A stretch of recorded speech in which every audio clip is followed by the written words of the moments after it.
ভাইয়ের আবার পলিজনের আবার তখন দাঁড়িয়ে বলছে, ও রে সুখরঞ্জন বালির মা বলে দিলে সুখরঞ্জনকে, ও সুখরঞ্জন তোর আমি মা, তুই যেন সাইদি সাহেবের বিরুদ্ধে যেন সাক্ষী দিস রে। কার মা? সুখরঞ্জন বালির মা। সুখরঞ্জন বালির মা বলে দিল, সুখরঞ্জন আমি হিন্দুর মেয়ে হতে পারি তোর মা, এলাকার সাইদি সাহেব কেমন মানুষ আমি জানি, খবরদার যেন তুই আমার পেটের ছেলে, তোর পেটে করে টানেছি, তুই যেন সাইদি সাহেবের বিরুদ্ধে যেন ধর্ষণের মামলার সাক্ষী দিস রে। ফ্যাসিস্টটা ওর নিয়ে যেতে পারলো না, এই জন্য ওর বাংলাদেশে দাঁড়িয়ে দিলে কত পারলে দেশ ছেড়ে সুখরঞ্জন বালি ভারতে চলে গেল। আল্লামা সাইদির যেদিন জানাজা হলো বেরজপুরে, সেদিন সুখরঞ্জন বালি ভারতের অনুমতি নিয়ে ওনার জানাজাই দেখতে আইলো। সুখরঞ্জন বালির মা, সুখরঞ্জন বালি হিন্দুর ছেলে, আলেমের বিরুদ্ধে ফতোয়া দিল না, সাক্ষী দিল না রে। আর তোরা আজকে বানিয়েছ আল্লামা নিজামী সাহেবের, সাইদি সাহেবের, তোরা আজকে সাক্ষী দিয়ে প্রমাণ করতে চাইছিলি ও রে তোরা হলো আবু জেহেলের দেশ। কিন্তু আল্লাহ কয়, ও নবী তোমাকে বড় গাল দিয়েছে যে আমি সে কথা বলবো না। বলছে কি কথা? বলছে আল্লাহ বলছে তা আমি কি করব বলে, ওলীদ বিন মুগীরা তোমারে জাতা বলে গাল দিয়েছে নবী, তুমি বড় আঘাত পেয়েছ নবী, চোখের পানি ফেলে ফেলেছো। নবীর সামনে যদি কারোর সামনে কারো মার ইজ্জত তুলে গাল দেয়, আপনার কি মাথায় কাজ করবে নাকি বলেন? মার ইজ্জত তুলে গাল দিয়েছে যখন ওলীদ বিন মুগীরা, আমার নবী কেঁদে ফেলেছে। আমার ভাইয়েরা, সঙ্গে সঙ্গে আল্লাহ ওহী নাজিল করে জিবরিলকে বললেন, যাও অতুল্লিম বাদা যালিকা জানিম। আমার নবীর যারা এমন করে গাল দেয়, ওর জন্ম বৃত্তান্তর জানা নাই, ওর বাপ ওলীদ বিন মুগীরা নয়, মুগীরা ওর বাপ নয়, ও হলো জারজ। মাথা ঘুরে রে পেছু। আল্লাহ আমার রব, এই রবি আমার সব, সবাই আল্লাহ আমার রব, এই রবি আমার সব, দমে দমে তনু মনে তারি অনুভব, দমে। বন্ধুরা চ্যানেলটি সাবস্ক্রাইব করুন। হবে না সেটু তো বলতে হবে। ইদানিং আমি ফেসবুকে একটা স্ট্যাটাস দেখলাম যে এক ভদ্র মহিলা বলেছে, ওয়াজ আর কি শুনবো, সমস্ত হুজুরের মঞ্চে উঠে শেখ হাসিনার ব্যাপারে গাল দেয়, শুধু শেখ হাসিনা শেখ হাসিনা। তা আমার আর ওয়াজ আর ভালো লাগে না। আমি তো ওয়াজের ভক্ত, কিন্তু আমার এই শেখ হাসিনা হুজুররা এত করে কেন? তখন সে ভদ্রলোকও খুব ট্যালেন্ট ছিল। তো বলছে যে আপনি কোরআন শরীফ পড়েন? তো যে পড়ি। তো কোরআনে শুধু ফিরাউনির কথা কেন বলেন দিনি? ফিরাউনির না বললে মুসার বোঝা যায় না, ফিরাউনের কথা না বললে মুসা বোঝা যায় না। এই জন্য কোরআনের একটা মেজর অংশ ফিরাউন আর মুসার ওয়াজ, যে সত্যের আশ্রয়ী যারা, তারা যেন কোরআন পড়ে সত্যের পক্ষ অবলম্বন করতে পারে, নিশ্চিন্তায় নির্ভাব নাই। আপনারা ইনশাল্লাহ সব রাজি আছেন তো? গুরুত্বপূর্ণ আলোচনা করবো ইনশাল্লাহ। আজকের আলোচনা তো সব করতে পারবো না, আগামীকালকে শেষ করব। এই জন্য আজ দুদিনই আমার জন্য যে আল্লাহ দোয়া করবেন, আমি আলোচনাটা আজকে একটা জায়গায় রেখে দিয়ে আগামীকালকে শেষ করব। সবাই রাজি আছেন তো? দোয়া করেন। নাহমাদুহু من يهده الله فلا مضل له ومن يضلل فلا هادي له فقد قال الله تعالى في كلامه المجيد والفرقانه الحميد। সকলেই প্রাণ ভরে ভক্তিতে গদগদ হয়ে আমরা আল্লাহর কোরআন শুনবো। রাজি আছি কিনা বলেন? মাশাআল্লাহ। লোক সংখ্যা কম, কিন্তু মনে হচ্ছে ইমানদারের সংখ্যা বেশি। এটা একটা ভালো লক্ষণ। কথা বোঝা গেল? লোক সংখ্যা যদি কম হয়, তার মধ্যে যদি কোরআনের পক্ষের মানুষ যদি বেশি হয়, আল্লাহ অল্প সংখ্যককে আল্লাহ অধিক সংখ্যকের উপর তিনি সফলতা দান করবেন। এই জন্য আমরা আশা রাখি, নাকি কন? আপনাদের আজকের মাহফিলে যে পরিমাণ লোক হয়েছে, এখন হয়তো কিছু লোক আসবেন, ছোট্ট প্যান্ডেল। আমাদের কোনো একটা দোয়া মাহফিলেও এরকম এসে বেশি লোক হয়। আমাদের এলাকা খুব জনপ্রিয় এলাকা। আমার কোটচাঁদপুরের ছোট্ট থানা, 5টা ইউনিয়ন, 6টা ইউনিয়ন, একটা পৌরসভা। 350 ভাই বোন রুকন, 2500 কর্মী, 50,000 সহযোগী সমর্থক, সেই থানার আমি আমির। এই জন্য ওই বোঝা টানতে টানতে আমার জীবন শেষ। আমি ওয়াজ করবো কখন? হ্যাঁ, কিন্তু আমি যে ওয়াইজিন মানুষ, একটু কথা বলতে জেলা আমিরকে বলে আসছি, জেলা আমির সাহেব আমি একটু ভোলাই যাবো, আপনি একটু দোয়া করবেন আমার জন্য। তা বলছে যে আপনি তো মাওলানা মানুষ, ওয়াজ করেন, ওয়াজও আমাদের দরকার। উনি আবার ইংরেজির শিক্ষক, ইংরেজির লেকচারার কলেজের জেলা আমির। কথা বলেছেন, আপনি তো ওয়াজ পারেন, আমরা তো সব ওয়াজ পারি না, অথচ যান আপনি ওয়াজ করে ভোলার লোকের শুনাই আসেন। খুব রসিক মানুষ, খুব ভালো মানুষ দেখলাম। জেলা আমির খুব কম্পিটেন্ট মানুষ, আলহামদুলিল্লাহ, একদম খ্যাটমেটে ইংরেজি বলে, জোরে বলি আলহামদুলিল্লাহ। জেলার আমির কি সুন্দর। এক সংগঠন কেন বাড়বে না বলেন? কেন আল্লাহর দিনের বিজয় হবে না? আলেম শিক্ষিত সবাই এ মহান মুক্তির মোহনায় সবাই মিলিত হয়েছে, তাই না? তেঁতুলিয়া নদীর 4 দিক থেকে এসে তো তেঁতুলিয়া নদী বড় হয়েছে, ঠিক না ঠিক বলেন? হ্যাঁ, ওই যে দেখলাম না বড় জায়গাটায়, দেখলে তো ভয় লাগে আমার, আস্তে আস্তে ভয় লাগছিল। আমাদের এলাকার তো নদী এলাকা না, যার কারণে আমরা নদী দেখলে একটু ভয় পাই। কথা বলছেন, আমাদের এলাকায় কোনো নদী পাবেন না, লেভেল ল্যান্ড, এবং এখানকার যে ল্যান্ড অনেক উঁচু। যদি বলি আলহামদুলিল্লাহ, আমাদের কোনো ড্রাগন, পেয়ারার চাষ, সে যে গোটা মাঠ, কার 1 ইঞ্চি ফাঁকা পাবেন না, সব চাষের আওতায়। যদি বলি আলহামদুলিল্লাহ, ধান খুব কম হয়। আমাদের ওখানে হচ্ছে তরিতরকারি ফসল বেশি হয়, ড্রাগন হয়, পেয়ারা হয়, ঠিক আছে কথা, আখ হয়। আর জন্য খুব উন্নয়নশীল এলাকা আমাদের এলাকায়, এবং আপনাদের ল্যান্ডের চেয়ে অনেক উঁচু আমাদের। আমরা নদী দেখি না, কপোতাক্ষ নদী, একটা ছোট্ট নদী আমাদের বাড়ির পাশে চলে গেছে, মাইকেল মধুসূদনের কপোতাক্ষ, আমার কোটচাঁদপুরের নিচে দিয়ে। কথা বুঝে গেল, যেটা যশোরের সাগরদারির নিচে আসছে। তো এলাকা আপনাদের যাওয়া আছে কিনা জানি না, চেনেন কিনা, নাও চিনতে পারেন, নিয়ম না। সবাই আপনারা মন দিয়ে শুনছেন তো ইনশাল্লাহ? আসুন সেই মর্মস্পর্শী হৃদয় গৃহে আলোচনা সূরা আনকাবুত আমি আপনাদের সামনে আলোচনা করব। সকলেই প্রাণ ভরে পড়ুন আউযু বিল্লাহি মিনাশ শাইতানির রাজিম। বিসমিল্লাহির রহমানির রহিম। আলিফ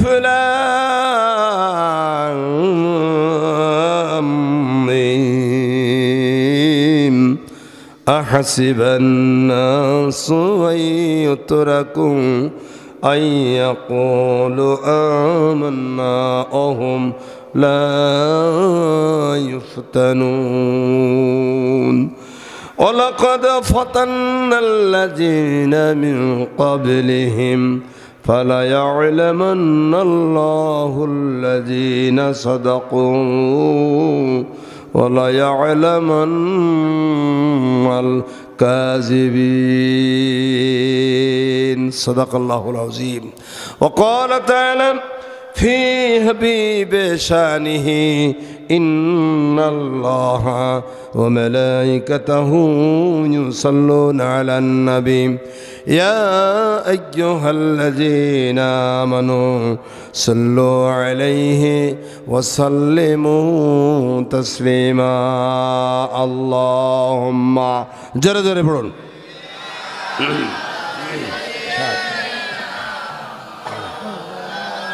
বেশি লাগবে না, চা লাগবে না, মুখে চা লাগবে না, গলাটা ঠান্ডা প্রতিদিন হয়। জোরে জোরে পড়ুন আল্লাহুম্মা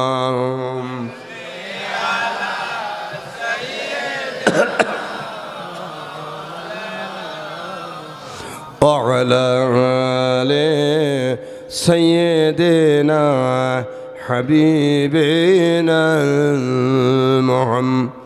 কেউ বা তোমায় পাগল বলল, কেউ বা বলল জাদুকর।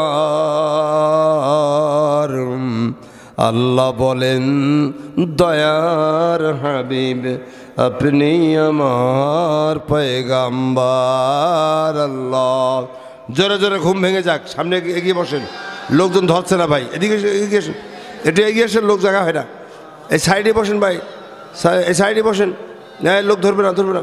ওয়াইলালে জায়গা নষ্ট করে লাভ নেই ভাই, পিছনে এসে লোকটা বসুক, বারবার ডাকা যাবে না। জোরে জোরে পড়ুন আল্লাহুম্মা সাল্লি আলা। জি, প্যান্ডেলের পূব দিকে জায়গা আছে, এই সাইডে এসে বসবেন, তাহলে আপনাদের জায়গা শোন মুহাম্মদ ওয়া আলা আলি সাইয়্যিদিনা হাবিবেন আমার জীবন আমার মরণ আমার জিন্দেগি ইয়া ইলাহি কবুল কর আমার বন্দেগি আমার জীবন আমার মরণ আমার জিন্দেগি আল্লাহু আকবার তুমি কখনো ভুলো না প্রভু যে তোমায় ভুলেছে তুমি কখনো করুণা বঞ্চিত যে যখন হাত পেতেছে তাই দয়াময় করো গো তোমার রহমতের ভাগী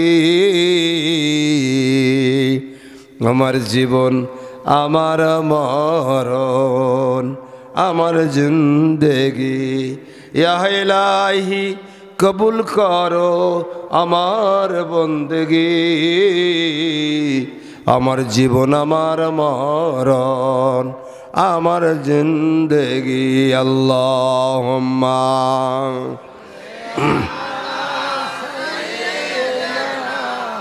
মাওলানা মুহাম্মদ ওয়া আলা আলি সাইয়্যিদিনা হাবিবিনা মুহাম্মদ আলহামদুলিল্লাহ ঐতিহ্যবাহী পশ্চিম পাঙ্গাসিয়া আল হেলাল যুব তাফসীর কমিটির উদ্যোগে আয়োজিত বরকতময় আজকের এই তাফসীরুল কুরআনুল কারীমের মাহফিলের পরম শ্রদ্ধাভাজন সভাপতি অত্র এলাকার বর্ষিয়ান আলেম ওনার বাড়িতে আজকে আমি মেহমান হয়েছিলাম দিকে বিকালে আল্লাহু আকবার কি আদর করে খাওয়িয়েছেন যদি বলি আলহামদুলিল্লাহ প্রখ্যাত আলেমে দ্বীন মুমতাজুল মুহাদ্দিসিন হযরতুল আল্লাহ মাওলানা মুহাম্মদ মাহসিন সাহেব দামাত বরকাতুল আলিয়া অনুষ্ঠানে আপনাদের সামনে অত্যন্ত জ্ঞানগর্ভ আলোচনা রেখে ধন্য করেছেন এই এলাকার বিশিষ্ট আলেম বিশিষ্ট ইসলামী আন্দোলনের প্রাণপুরুষ আমার অত্যন্ত স্নেহভাজন ছোট ভাই হযরত মাওলানা মাহবুব আলম অনুষ্ঠানের হাজারাত অন্যান্য উলামায়ে কেরাম আমার শ্রদ্ধাভাজন হাফেজ সাহেব বর্ষিয়ান মুরব্বী এবং বর্ষিয়ান আলেম আমাদের আপনাদের এই গ্রামের সুযোগ্য দীর্ঘদিনের সম্মানিত ইমাম আমার হাফেজ সাহেব ভাই পার্শ্ববর্তী ইউনিয়নের আমার সুযোগ্য আমির সাহেব এসছেন জনাব আমির সাহেব মাওলানা হাফেজ সাহেব এসছেন নামটা ধরে রাখতে পারিনি এরপরও অনেক উলামা ইকরাম এসছেন এবং আপনাদের এই পাঙ্গাসিয়া তাই তো পশ্চিম পাঙ্গাসিয়া গ্রাম এবং আশেপাশে থেকে আগত আমার প্রাণ প্রিয় তৌহিদি জনতা আমার প্রাণের একান্ত আপনজনেরা এবং পর্দার অন্তরালে আমার মা বোনেরা সকলের প্রতি আমার শ্রদ্ধা নিবেদন করছি আবারও দোয়া করছি আসসালামু আলাইকুম ওয়া রাহমাতুল্লাহি ওয়া বারাকাতুহু আমি আপনাদের সামনে মহাগ্রন্থ আল কোরআনুল কারীম থেকে একটি সূরা সূরাতুল আনকাবুত যে আনকাবুত শব্দের অর্থ হলো মাকড়সা আল্লাহ মাকড়সাকে সৃষ্টি করেছেন তাকে জাল বুনানোর পদ্ধতি জানিয়েছেন আমরা সবাই মিলে চেষ্টা করলে ওরকম জাল বানাতে পারবো আপনারা পারবেন মনে হয় নাকি হ্যাঁ পারবেন কি নিপুণ হাতের তৈরি কি নিপুণ আল্লাহ রাব্বুল আলামিন বলেন তুমি যদি আমার সৃষ্টির দিকে তাকাও তাহলে তোমার দুটো চোখ বারবার ফিরে আসবে আমার মহান সৃষ্টির সৌন্দর্য দেখে তোমার চোখ ফাইন্ডিংস করতে পারবে না কোনো ভুল ধরে পাবা না ভুল ধরে আল্লাহু আকবার বলেন এই জন্য আমার আল্লাহ বলছে এই জন্য আমি আবার ওই গান গাই মাঝে মাঝে আপনাদের গান ভালো লাগে তো আমি কিন্তু বয়স্ক হয়ে গেছি 65 ইয়ার্স বয়স তো ঘটনা হচ্ছে যে আমি কিন্তু প্রতিদিনই প্রায় মাহফিল থাকে তো কণ্ঠস্বর একটু দেবে গেছে দোয়া করেন কণ্ঠ এরপরে ভালো হয়ে যেতে পারে প্রতিদিন ওয়াজ করলে বলেন পারা যায় বলেন দিনই হ্যাঁ, এই ডায়েরি তো ফাঁক থবে, মানুষ ডায়েরি ফাঁক থবে না, জোর করে ঢুকাবে। তাই করবোটা কি বলেন, এর কথা রাখতেই হয়, তাই না? না রাখলে হয় না। গতকালকে একটা মাহফিলে কথা বলে এসেছি, প্রায় 1 ঘন্টা 1.5 ঘন্টা 2 ঘন্টা বলে। তো আলহামদুলিল্লাহ আমাদের এলাকাতে বেশি বলে, আমি বাইরে কম যাই, খুব রিকোয়েস্ট না করলে যাই না। কথা বোঝা গেল? বাইরে আমি ওয়াজ করবো কখন, আমি যে টানছি তাও পারি বলেন দিন। যে আমাদের এলাকার এক ভাই আছে, আমার ভাইস চেয়ারম্যান ছিল, বলতো উঠতে পারে না চড়া, নিয়েছে এক নোড়া। আপনার ঝিনাইদহ ভাষা আপনারা বুঝুন তো? হ্যাঁ, আপনাদের এই যে কী কয় এলাকা, ভোলার সদর নাকি, এই এলাকার ভাষার সাথে কিন্তু আমাদের ঝিনাইদহ ভাষার নাও মিলতে পারে। হ্যাঁ, এই জন্য আপনারা একটু আইডিয়াতে বুঝে নেবেন, ঠিক না ঠিক বলেন? হ্যাঁ, আমরা করে যে ভাষায় বলি কুষ্টিয়া এবং যশোর, আমরা তো একটু বইয়ের ভাষা কথা বলি। কথা বলছেন, আপনাদের এলাকায় আঞ্চলিক ভাষা আছে দেখেছি আমি। এই তো আমার ভাই যার বেড়ে আমার মহাসিন সাহেবেরও কোনো কথা বললাম কয়েকবারের সাথে, ওনারা দেখছে আঞ্চলিক ভাষায় বলছে, আমি ভালো বুঝতে পারছি না, ওই ঠারে টুরে বুঝে নিচ্ছি। কথা বলেছেন, ঠারে টুরে বুদ্ধি কী বলতে চাইছে। তো এইটা আঞ্চলিক ভাষা থাকবেই, আমাদেরও কোনো আঞ্চলিক ভাষা আছে, আমি আঞ্চলিক ভাষা ব্যবহার করবো না খুব একটা। তো তারপরেও আপনারা আমার কথা বুঝে নেবেন, যদি না পারেন তাহলে জিজ্ঞেস করবেন, ভাই কি বললেন, তাহলে আমি আপনাদের বুঝাই দেবো, ঠিক আছে তো? তা বলছে, আমি চাঁপাইনবাবগঞ্জ ওয়াজ করতে গেছি করে একদিন, একটা উদাহরণ দিয়েছি যে আমাদের ওদিকে এই যে গর্ত কাটে না, মানুষ গর্ত কাটে, ওরা কাছে পাগাড় কয়, মানে পগার কয়, পগ একার র, যশোর ঝিনাইদহ পগার। তা আমি ওখানে বলেছি পগার, তা কাছে নয় ভাই পগার নয় পাগাড়, পাগাড় লাগে আপনার চাঁপাইনবাবগঞ্জ। কথা পেয়েছেন? পাগাড়, তাহলে হ্যাঁ জি পাগাড় পাগাড়, হ্যাঁ পাগাড়, তার মানে কি ওই পাশাপাশি যায়, বুঝা যায়, ঠিক না ঠিক বলেন? মাশাল্লাহ, কথা একেবারে বাড়ানো যাবে না, যেন গান গায় আল্লাহ সৃষ্টি বলে, তোমার সৃষ্টি যদি হয় এত সুন্দর, না জানি তাহলে তুমি কত সুন্দর, আল্লাহ তুমি কত সুন্দর। গাই মানুষের জান ঠান্ডা হয়ে যায় গান শুনলে। সূরা আনকাবুত সূরা 69 আয়াত 7 রুকুতে সন্নিবেশিত। আল্লাহু আকবার। মক্কি সূরা, নাজিলের সময়কাল রাসূল আকরাম সাল্লাল্লাহু আলাইহি ওয়াসাল্লামের সাহাবীদের হাবশা হিজরতের পূর্ব মুহূর্তে, রাসূল পাক সাল্লাল্লাহু আলাইহি ওয়াসাল্লাম সেদিন 6ষ্ঠ নবুয়তের বছর, সেই সময় এই সূরাটি নাজিল হয়েছিল। এই সূরার যে আলোচ্য বিষয় সেটা হলো এই যে ইমানের দাবিতে সত্যবাদী কারা আর কারাই বা মিথ্যাবাদী, এ জাস্টিফাই করাই এই সূরার মুখ্য উদ্দেশ্য। জোরে বলুন আলহামদুলিল্লাহ। এখন আপনারা তো সবাই ইমানদার নাকি কন? আমি যদি কই যে আপনাদের ইমানদার না আপনারা, তাহলে আপনারা বলবেন যে ভাই আপনি আমাদের বাড়িতে দাওয়াতে এসে এই কথাটা বললেন, হ্যাঁ আমরা ইমানদার না, তাহলে টুপি মাথায় দিয়েছি কেন? হ্যাঁ, তাহলে আমরা ওয়াজ শুনতে আসলাম কেন যদি ইমানদার নাই হলাম? সেদিক দিয়ে আপনারা সবাই ইমানদার, এতে কোনো সন্দেহ নাই। তো আল্লাহ বলছে ইয়া আইয়ুহাল্লাযীনা আমানু আমিনু বিল্লাহ, ইমানদাররা যে ইমান এনেছো আবারও ইমান আনো। ইমান আনা এখনো শেষ হয় নাই। অতএব আল্লাহ বলছেন যে কারা ইমানের দাবিতে সত্যবাদী আর কারাই মিথ্যাবাদী, এই বিষয়ে আলোচনা হয়েছে। সবাই শুনতে রাজি তো? তাহলে আমরা যদি আজকের এই অনুষ্ঠান থেকে ইমানের দাবিতে সত্যবাদী কারা সেটা যদি শুনে যেতে পারি, তাহলে কমপক্ষে আমল করতে পারবো। তাহলে এই মাহফিলের এত বড় দরকার নেই। 1 লাখ টাকা তো মিনিমাম ব্যয় হবে, 1.5 লাখ টাকা, ঠিক কিনা কন? এত লক্ষ টাকা খরচ করে প্যান্ডেল বানাইছেন, আপনারা পোস্টার করেছেন, হ্যান্ডবিল দিয়েছেন, যাদেরকে আল্লাহ তৌফিক দিয়েছে তারাই এসেছে। যারা মনে করে যেটা কোরআনের কথা শোনার দরকার নেই তারা তো আসবে না। তাতে তো আপনার মন খারাপ করার কোনো দরকার নেই। তো একজনের কাছে হাজার হাজার আম ধরেছে, তিনি আম যত্ন করতেও পারে নাও পারে, কিন্তু আমার কাছে ধরেছে 4 দিয়ে। কয়টা? ওই 4 দিয়ে আমার হাত বুলাইতে হবে, আমার গাছের আম। কার গাছের আম? আমার গাছের আম। ভাষা বুঝতে কষ্ট হয়, সমস্যা না তো? তাহলে আমার মনে হয় বলতে পারবো আপনারা। ওটা কিন্তু আমি কিন্তু আঞ্চলিক আমাদের ঝিনাইদহের ভাষায় বলতেছি, এই জন্য অসুবিধা নাই তো? মাশাআল্লাহ। তাহলে যার কাছে হাজার হাজার আম আছে, সে আম গাছের মালিক তাদের হাত বোলাতেও না পারে, খোঁজ নাও রাখতে পারেন, সেটা তার ব্যাপার।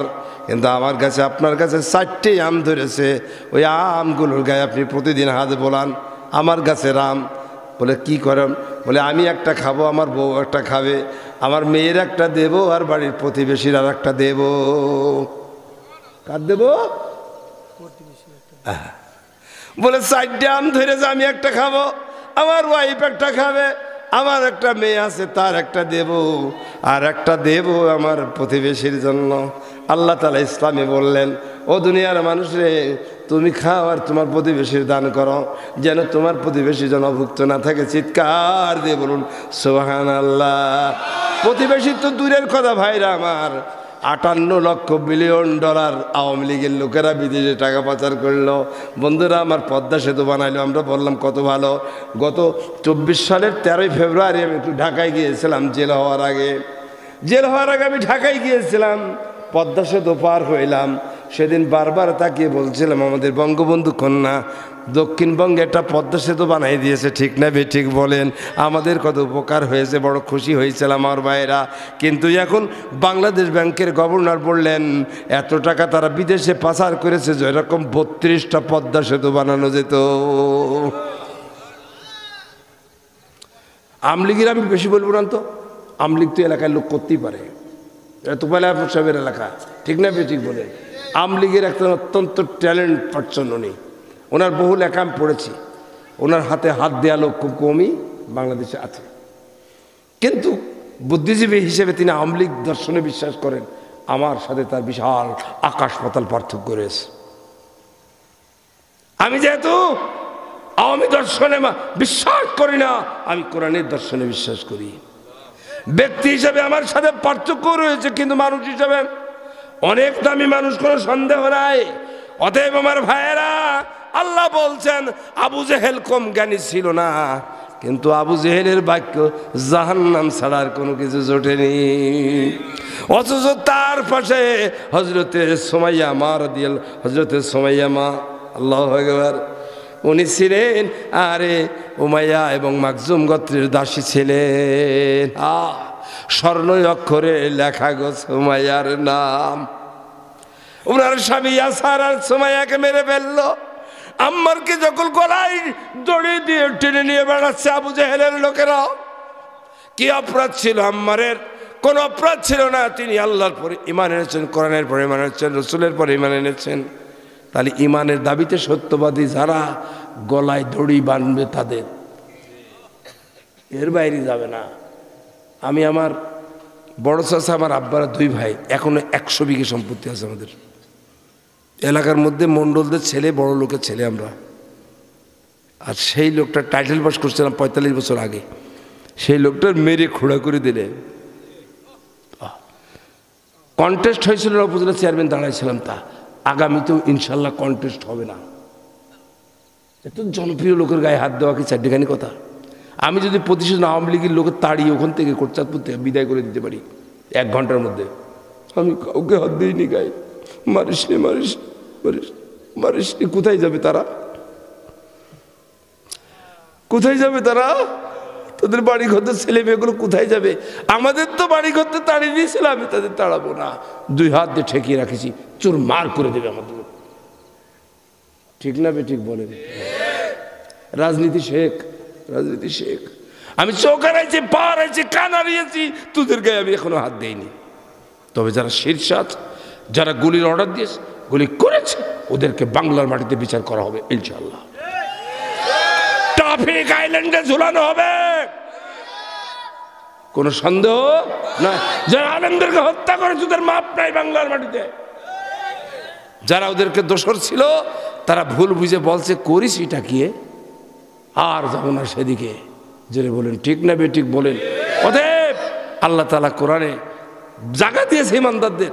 আল্লাহ ওদেরকে যে খালেদ বিন ওলীদ আল্লাহ রসুলের দাঁত ভেঙে দিয়েছিল, সেই মুতার যুদ্ধ থেকে বিজয়ের কলেমার পতাকা নিয়ে আসছিল। ইতিহাস আছে না নেই? আমরা সেটা সামনে রাখি। ঠিক না বেঠিক বলেন? মাশাআল্লাহ, কথা শোনেন আমার ভাইয়েরা। ইমানের দাবিতে যদি সত্যবাদী হয়, আল্লাহ বলছেন ইন্নাল্লাযীনা আমানু ওয়া আমিলুস সালিহাতি কানাত লাহুম জান্নাতুল ফিরদাউসি নুজুলা। সূরা কাহাফ হাফেজ সাহেব আছেন আমার ভাইয়েরা। আল্লাহ বলছেন নিশ্চয়ই যারা সেই মহিমান্বিত আল্লাহর পরে ঈমান এনেছে, ঈমানের দাবিতে যারা সত্যবাদী, আর যারা নেক আমলকারী, কি কারী? কারো তুমি ফাঁকি দেয় না, কারো পরনারীর দিকে তাকাই না। আপনাদের দিকে তাকাই নাকি? আমাদের দিকে সব আড়ে আড়ে তাকায়। ইমান থাকলে ওরে ব্যক্তিগত জীবনে মুসলমানেরা কোন পরনারীর দিকে তাকাবে না, তাকানো তো দূরে যাক, একটু মনের দিক দিয়ে কল্পনাও করবে না। আল্লাহ বলছেন ফামানিবতাগা ওয়ারাজালিকা, যদি তোমরা এমন করে থাকো ফাউলাইকা হুমুল আদুন, তোমাদের ইমান থাকবে না, তোমরা হয়ে যাবে সীমা লঙ্ঘনকারী। বেপর্দা হচ্ছে না তো, পর্দা বেপর্দা বোঝেন তো, মানে পক্ষে বিপক্ষে কয়, আমাদের এলাকায় কয় পর্দা বেপর্দা মানে পক্ষে বিপক্ষে। আপনাদের বিপক্ষে যাচ্ছে না পক্ষে যাচ্ছে? বসেন আপনারা, বসেন বসেন, ওয়াজ শুনে যান, তাফসীর করবো ইনশাল্লাহ। আজকে কোন আজে বাজে কথা বলবো না ইনশাল্লাহ। ইমানের দাবিতে সত্যবাদী হবে যারা, জান্নাতুল ফেরদাউসে যাবে তারা। আল্লাহ বলছেন ইমান নিয়ে যদি তোমরা আবার কবরে আসতে পারো, আমি রব্বুল আলামিন তোমার জন্য যে জান্নাতখানা বানিয়ে রেখেছি, আমার প্রতিশ্রুতি কোনোদিন আমি ভঙ্গ করব না। ওয়াজ আমি গড়ে 4 ঘন্টা থেকে 4.5-5 ঘন্টা করবো 2 দিন ইনশাল্লাহ, যদি আমি সুস্থ থাকি। আগামীকালকে চেয়ে বেশি লোক নিয়ে আসবেন, কালকে আরও টেম্পারারি ওয়াজ করবো যদি বলি আলহামদুলিল্লাহ। আজকে কিন্তু আগামীকালকে প্ল্যাটফর্ম তৈরি করবো, যেহেতু এটা মাহফিল, এই মাহফিল 2 দিন তাফসীর মাহফিল হবে, ঠিক না? একবার দিকে আজকে এবং কালকে, আজকে হবে কালকের প্ল্যাটফর্ম, জোরে বলে আলহামদুলিল্লাহ। হ্যাঁ, কোনো কিছু আজকে শেষ করব না, অনেক শেষ করব। আগামীকালকে সমাপ্ত ঘোষণা করে দোয়া নিয়ে প্রতিদিন বাড়ি যান। 30 তারিখে শৈলকুপা প্রোগ্রাম আছে ঝিনাইদহ, আমি প্রধান বক্তা, জোরে বলে আলহামদুলিল্লাহ ইনশাল্লাহ, সেখানে কথা বলবো ইনশাল্লাহ। হ্যাঁ, 31 তারিখে আমার নিজ গ্রামে আছে, যাবো ইনশাল্লাহ, জোরে বলে আলহামদুলিল্লাহ। আমি যে আমার গ্রামের বাড়ি আছে, আমি শহরে থাকি, গ্রামের বাড়িতে আমি বিশেষ বক্তা তাদের এবং অতিথি চিফ গেস্ট, জোরে বলে আলহামদুলিল্লাহ। ভাইয়েরা আমার, আপনজনেরা আমার, বলছিলাম আমার আল্লাহ বলছেন ইন্নাল্লাযীনা আমানু ওয়া আমিলুস সালিহাতি কানাত লাহুম জান্নাতুল ফিরদাউসি নুজুলা। ইমানের দাবিতে যারা সত্যবাদী আর নেক কর্মপরায়ণকারী, আমি রব্বুল আলামিন কানাত লাহুম জান্নাতুল ফিরদাউসি নুজুলা, আমি আল্লাহ তাদের জন্য জান্নাতুল ফিরদাউস বানিয়ে রেখেছি। ইমানদাররা সত্যিই জান্নাতে যাবে। বন্ধুরা আমার, অতএব সেই আবু জাহেল, আবু লাহাব, সাইবা, ওয়ালিদ বিন মুগীরা, যারা আজকে নবীর বিশ্বাস করেছিল না, কোরআনের বিরোধিতা করেছিল, তারা ছিল সমাজের বুদ্ধিমান, তারা ছিল তথাকথিত বুদ্ধিজীবী, তথাকথিত বুদ্ধিমান ছিল, ঠিক না বে ঠিক? ও বুদ্ধি দিয়ে হবেটা কি? খারাপ লাগছে না তো? আমি বলো কারণ নিন্দা করছি না, বলো আমি কারণ নিন্দার মধ্যে নেই। ভাসুরের নাম কি যেখানে সেখানে ধরা যায়? ভাসুর বুঝেন তো? স্বামীর বড় ভাইয়ের নাম কি কয়? ভাসুর কয়। আমাদের এলাকায় কয় যে ভাসুরের নাম ধরতে নেই। আমরা এরকম ভাসুরের নাম সহজে ধরে নিই, ফক ফক করে। হাজার হলো তো স্বামীর বড় ভাই, বয়স তো তার 2 বছর বেশি হলেও তো আছে, মানতে হবে, মানতে হবে। ভাসুরের নাম সহজে ধরা যাবে না। যে মেয়েরা ভাসুরের নাম ফক ফক করে ধরে, কমপক্ষে বড় ভাই হিসেবে সম্মান তারা রাখতে চায় না, ঠিক না বেঠিক বলেন? আমরা ধরবো না। আল্লাহ বলছেন ওই বুদ্ধিজীবীদের আল্লাহর কাছে কোনো খাওয়া নেই, ওদের কোনো পাওনা নেই। বুদ্ধিজীবী কারা? আমার আল্লাহ কোরআনে বলেছেন ওরাই হলো বুদ্ধিজীবী। কে গো বুদ্ধিজীবী? তাকিয়ে দেখে না করে সকলেই বলেন আলহামদুলিল্লাহ। বুদ্ধিজীবী কারা? আমার পাঙ্গাসা গ্রামের ভাই বোনেরা, কারা বুদ্ধিজীবী, কারা ইমানদার, তাদের বুদ্ধি আমি আজকে দেখিয়ে দিয়ে যাব। জোরে বলুন আলহামদুলিল্লাহ। আমরা কারো গায়ে হাত দেব না, ভাসুরের নাম ধরবো না। কার নাম ধরবো না? ভাসুরের নাম ধরবো না। ভাসুরের নাম ধরা বড় আদবের খেলাপ। কিন্তু ভাসুর যদি বুদ্ধিমান হয় তাহলে বুঝে ফেলবে আমার ছোট ভাই বউ কি বলতে চাচ্ছে। ও আমার আপনজনেরা, বুদ্ধিজীবী হলো না।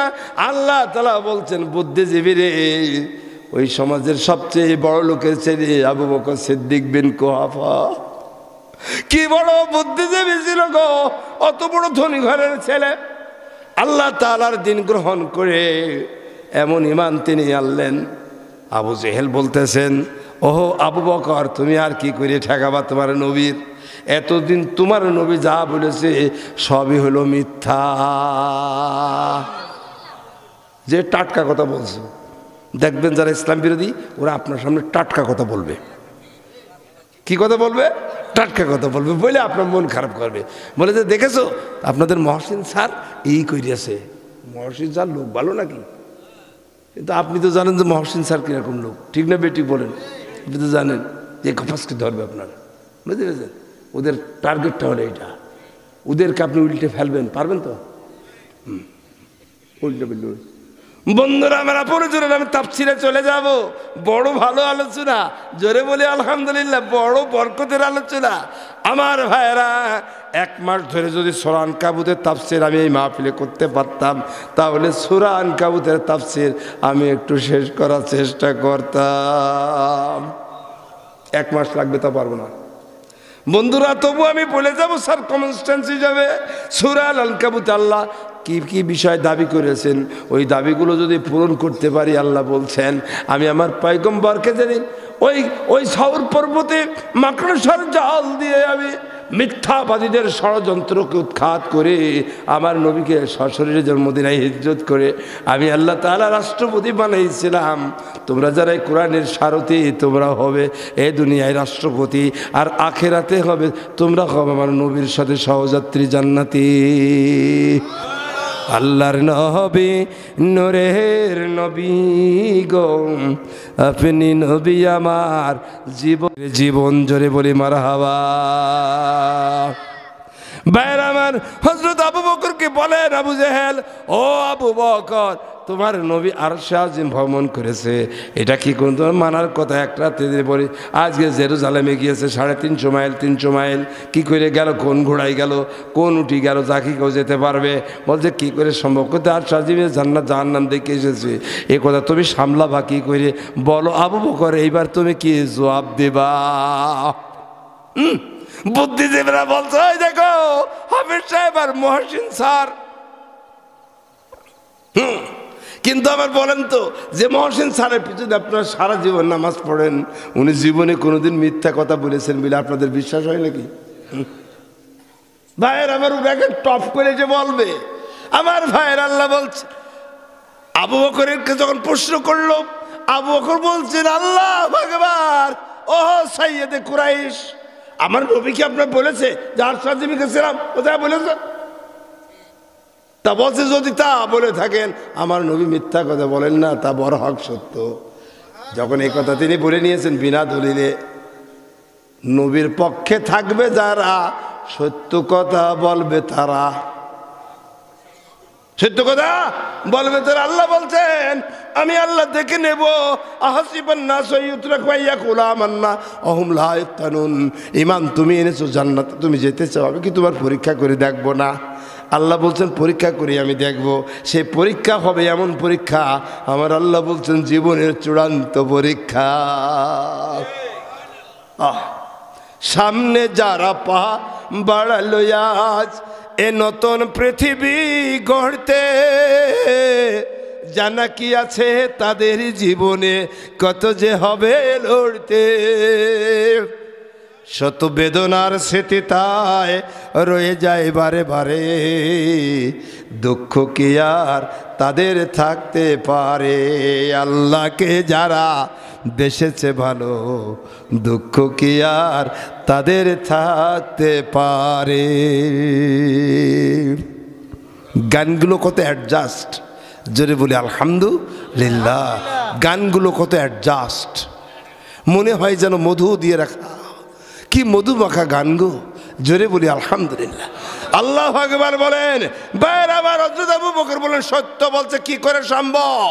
বলছে তাই নাকি? তাহলে আমি তোমার নবীকে জিজ্ঞেস করব, কি করে তুমি গেছিলা বলো তো, তুমি বড় কি কি দেখে এসছো ফিরে আসলা? বলছে একদল বাণিজ্যিক বাহনের সাথে দেখা হলো, উটগুলো কিছু কিছু উট কালো, কিছু কিছু এমন করে হলুদ, কিছু কিছু সাদা। বলছেন একটা লোক একটা উট বোঝা ফেলে দিয়ে দৌড় বেড়েছে, মালিক তারে ধরে নিয়েছে, আবার বোঝা লোড দিয়ে দিল। দেখেছি, বলে কত দূর? তার অত দূর। বলছে মানে কয়দিন আসতে পারে, পরে আসতে পারে। তো বলছে আশা করা যায় আগামী বুধবার নাগাদ ওরা চলে আসবে, যদি কোনো অসুবিধা না হয়। আবু জেহেল বুধবার পর্যন্ত অপেক্ষা করে বলছেন, ও মোহাম্মদ, বুধবারের বেলা তো ডুবো ডুবো ভাব, সেটা কই? ওরা আসছে না কেন? আল্লাহ রসুল বলছেন, হে সাইয়েদে কুরাইশ, জানি না যদি পথে করে আঘাত, তবে যে পরিমাণ দূরত্বে ছিল নিয়মিত আসলে পরে বুধবারের মধ্যে চলে আসবে। আল্লাহ বলছে, আমার পয়গম্বর তুমি বুধবারের কথা বলেছ, আসরের নামাজ সূর্য গড়িয়ে গিয়েছে, আমি আল্লাহ তাআলা আকাশের সূর্যকে তুমি নবীর জন্য দাঁড় করিয়ে দিলাম। যতক্ষণ পর্যন্ত ওই বাণিজ্য বহর মক্কায় এসে না পৌঁছাবে ততক্ষণ পর্যন্ত সূর্য তলাবে না। আল্লাহ বলছেন, ওয়াকানা হাক্কুন আলাইনা নাসরুল মুমিনিন। আল্লাহ বলছেন, আল্লাহ ইমানদারদের সাহায্যের জন্য এগিয়ে আসেন। আমার বলুন, সকলে বলুন আলহামদুলিল্লাহ। কিন্তু পরীক্ষা পর্যন্ত আমার আল্লাহ বলছেন কারা দাঁড়িয়ে থাকতে পারে। এই জন্য বুদ্ধিজীবী হলো না। হযরত ইয়াসার আর আম্মার যখন শহীদ হয়ে গেল, হযরত সুমাইয়া শহীদ হয়ে গেল, হযরত ইয়াসার শহীদ হয়ে গেল, আর ছোট ছেলেটা তরুণ কিশোর ছেলে গলায় দড়ি বাঁধে নিয়ে এমন করে টানাটানি করে নিয়ে বেড়াচ্ছে, মাত্র 7-8 বছরের ছেলে। ওরে পাষণ্ড রে! ফ্যাসিস্ট সরকারের পুলিশেরা মাত্র 1-6-এ পড়ে, এই বৈষম্য বিরোধী ছাত্রদের 6-এ পড়া ছেলেটারে পুলিশ দিয়ে গুলি দিয়ে মারলো।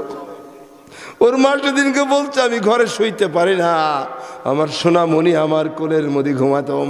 1 নয় 2 নয় 1600 ছেলে মেয়েকে হত্যা করে ফ্যাসিস্ট ক্ষমতায় থাকতে চেয়েছিল। আর চেয়েছিল সমস্ত হত্যাগুলো টুপিওয়ালাদের নামে দিয়ে দেওয়া হবে। জীবনে যেন ইসলামের কথার বাংলার বুকে বলতে না পারে। আমার আল্লাহ বলছেন, ওহো শেখ হাসিনা, আমি তোরে লালন পালন করলাম, তোরে বড় করলাম, তুই তো আমার পর কেউ না, তুই তো আমার বান্দি, ঠিক না বেঠিক?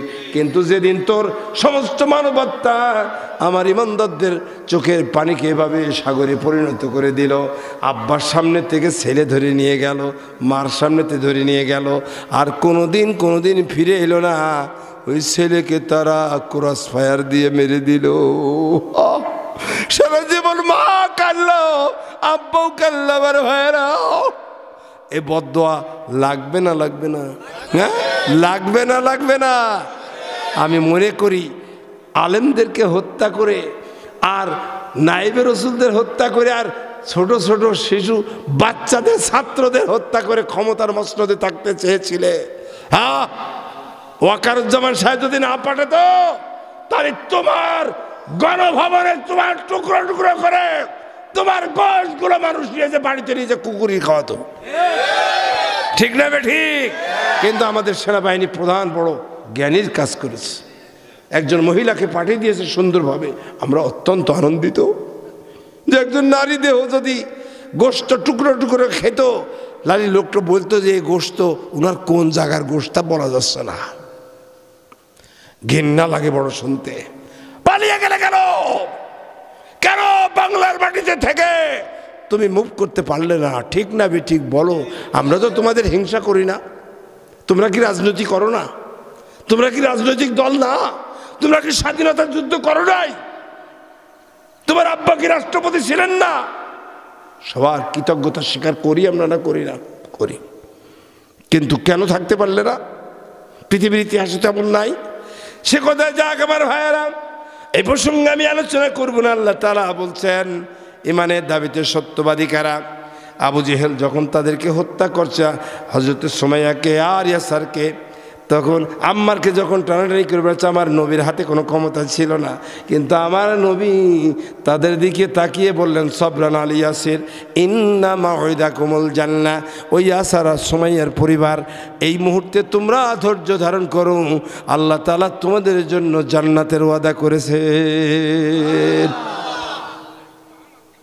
তোমরা তাদেরকে মারিছিলাম, আবু জেহেল সেদিনকে মেরেছিল। ও আবু জেহেল, ইসলামের ইতিহাসে আল্লাহ তোমার পতনের জায়গায় দিয়ে দিয়েছেন। তোমাকে আল্লাহ চিরজীবনের মতন আবু জেহেল তোমাকে আজকে গালির পাত্র বানিয়েছেন। তুমি কোরআনের পক্ষ নিতে পারো নাই, অথচ হযরত আবু বকর, ওনার নাম ছিল আবু বকর বিন সিদ্দিক, আবু বকর বিন কুহাফা। আমার নবী বললেন, মিরাজের সত্যকে তিনি সত্যায়ন করার কারণে চোখ বুজে সত্য বললেন আর বিশ্বাস করে নিলেন। এই জন্য ওনার নামের পাশে আল্লাহর নবী বললেন, তুমি আজকে থেকে সিদ্দিক। আপনাদের এলাকায় আবু বকর সিদ্দিক আছে তো? আমাদের এলাকার আবু বকর সিদ্দিকের গুতোয় আমরা বাড়ি থাকতে পারি।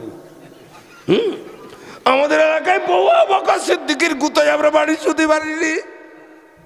ও আবু বকর সিদ্দিক, তোমার নামখানা আমার মুসলিম জাহানের প্রথম খলিফার নামে নামকরণ করা হয়েছে। অতএব তোমার নাম যদি আবু বকর সিদ্দিক হয়, ওমর ফারুক হয়, উসমান গনি হয়, এমনি তালহা জুবায়ের হয়, আব্দুর রহমান বিন আউফ হয়, তুমি হবো আল্লাহর কোরআনের বাহক।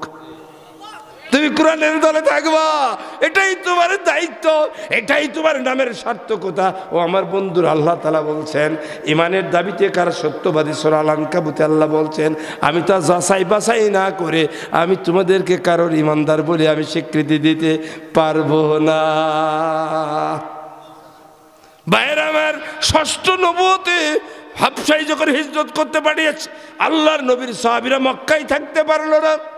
কি ইস্তেবিরুলার চালালো রে আমার নবীর সাহাবীদের পরে। জানি না বাংলাদেশ কোন দিনে আল্লাহর কালিমার পতাকা বিজয়ী হয়ে যাবে পার্লামেন্টে। সেদিন আর বেশি দূরে নয়, আল্লাহর কোরআনের পার্লামেন্ট হবে। এদেশ চালু চলবে, কোর্টগুলো চলবে কোরআন দিয়ে। এদেশের শিক্ষা ব্যবস্থা হবে, এমএ পাস ইঞ্জিনিয়ার ডাক্তাররা হবে আলেমদের মতন আলেম, আবার ডাক্তার, আবার ইঞ্জিনিয়ার, আবার মাস্টার। জোরে বলি আলহামদুলিল্লাহ। ওজুই করতে পারে না এমএ পাস করে এসে। শিক্ষা ব্যবস্থা কি নাস্তিক! সে আমাদের এলাকায় একটা কথা আছে যে এক লোক মেম্বারে দাঁড়িয়েছে, তো পাশ করার জন্য হুজুর সেজেছে, যে হুজুর সাজনি মানে ভোট দেয় লোকেরা, চেয়ারম্যান দাঁড়িয়েছে। তো এখন হঠাৎ করে হুজুর সাজলি, চেহারাটা তো একটু একটু বিদঘুটে দেখা যাবে না, যাবে না, ধরে ফেলবে। আর হাফেজ সাহেব হুজুর আর ও হঠাৎ হুজুর একরকম হবে। দাড়ি হয়তো কাটেনি, গোপি হয়তো চাষিনি, এমনটা হতে পারে। তখন যে বলছে হুজুর এক চাষার কাছে ভোট চাষি গেছে, চাষা কাছে বাবু যে লোকই বাবু আসে গো, আমরা তার সাথে দেখি তো তোমার বাবু হুজুর মতো ঠেকছে বাবু। তো হুজুর দেখলে বাবু আমার মশলা টসলা জিজ্ঞেস করি বাবু, তা তুমি আমার একটু মশলা বলে যাও দিনি। তা কাছে চাষা কি মশলা গো? তা বলছে বাবু গোসলের ফরজ কয়টা? তখন ওই লোক কথা চাষা তোমার 11টা 12টা ছেলে পিলে হইলো, তা তুমি আজ গোসলের ফরজ জানো না? বলতো 10-12টা ছেলে পিলে হয়েছে চাষা। তা বলছে বাবু যা হয়েছে হয়েছে, তো ভুল হয়েই গিয়েছে, আমি তো গোসল ফরজ জানো রে, তো তোমার কাছে শুনতে চাচ্ছি। আমাদের এলাকার আঞ্চলিক মানে প্রবাদ বাক্য আর কি, কথা বুঝে গেল। জিনাইদা ভোলাতে সমস্যা নেই, ভোলার লোকেরা কিন্তু ভালো, এদের টুপি যারা মাথায় দেয় তারা লোক ভালো। তারপর শোনেন, তখন বলছে যে ফরজ কয়টা? তো বলছে 3টে চাষা। বলছে কি? তো বলছে পানি, লুঙ্গি, গামছা।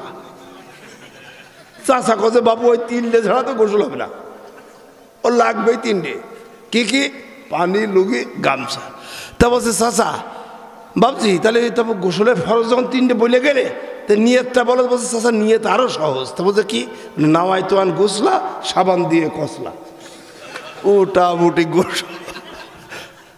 তখন চাষা বলছে হ্যাঁ বাবা, সাবান ছাড়া কি ময়লা যাবয়? জাতি আজকে মূর্খ হয়ে গেল। জাতি কি হয়ে গেল?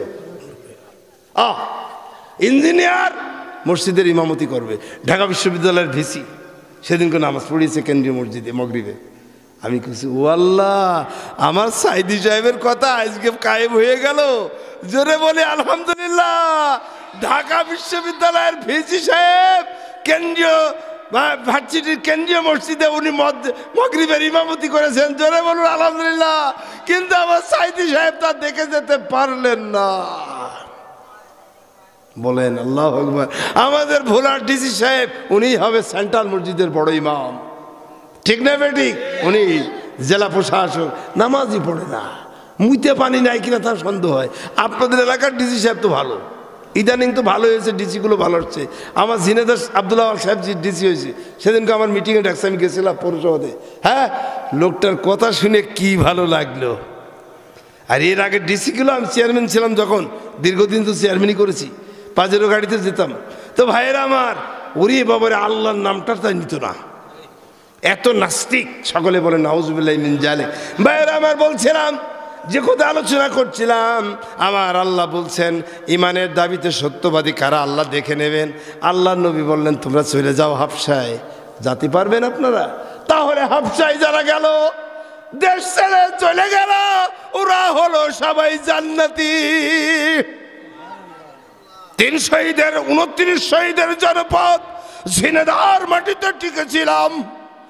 7 বার ক্রস ফায়ার দিয়ে মারতে চেয়েছে, কিন্তু ঝিনেদার মাটি ছেড়ে আমি কোনোদিন পালিয়ে যাইনি। বলেছে আমরা এমন কোনো অপরাধ করিনি, এমন কোনো দোষ আমরা করিনি, ঝিনেদার মানুষের কাছ থেকে আমার পালিয়ে যেতে হবে।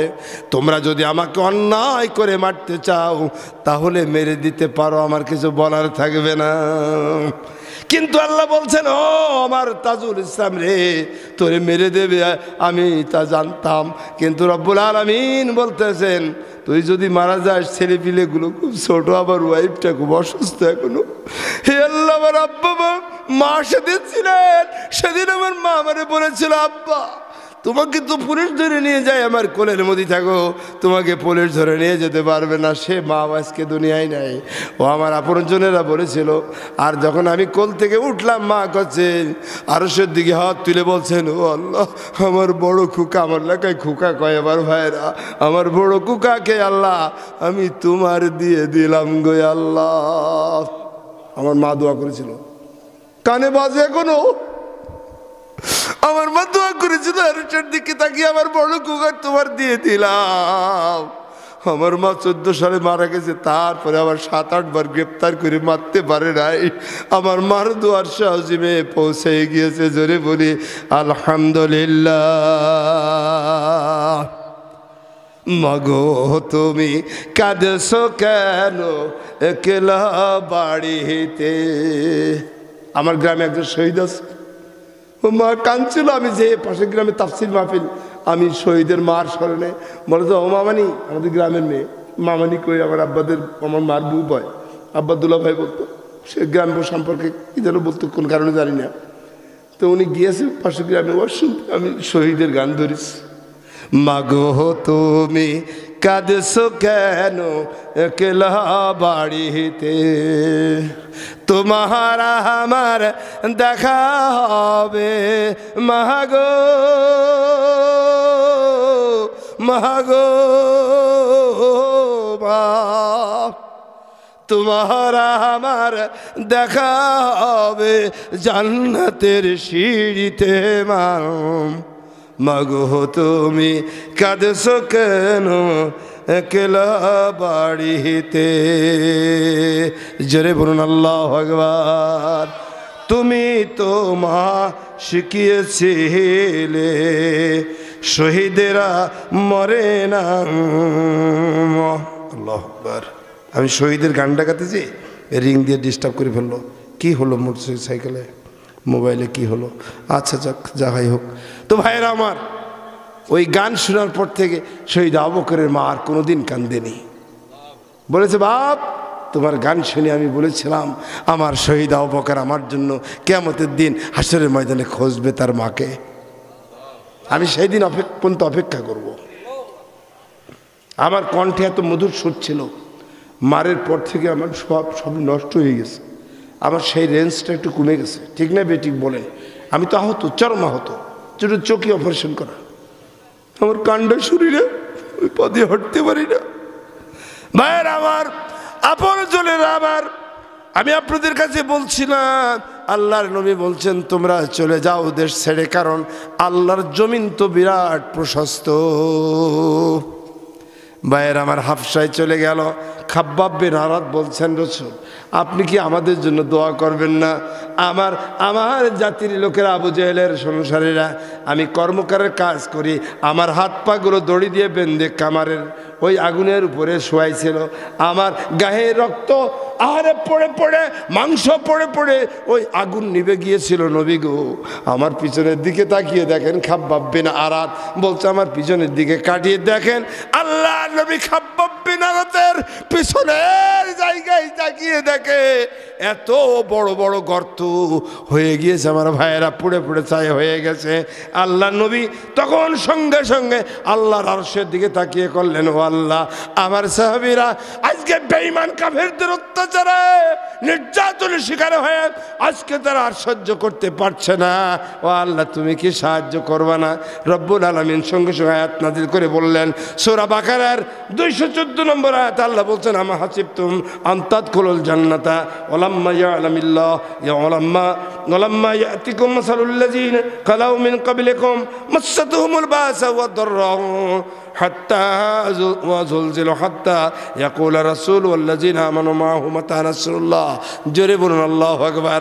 বলছেন, ও আমার খাব্বাব বিন আরাত, তুমি জানো না আবু জেহেল, আবু লাহাবেরা আর যারা ইসলামের দুশমনেরা, সাইদি সাহেব নয়, নিজামী সাহেব নয়, যারা আজকে এইভাবে নির্বিচারে হত্যা করেছে, এদের কোনো দোষ থাকা প্রয়োজন হয়নি। এরা কোনোদিন মেয়েদের দিকে কোনো নারীর ধর্ষণ করে নাই, কোনো মানুষের সম্পদ আত্মসাৎ করে নাই।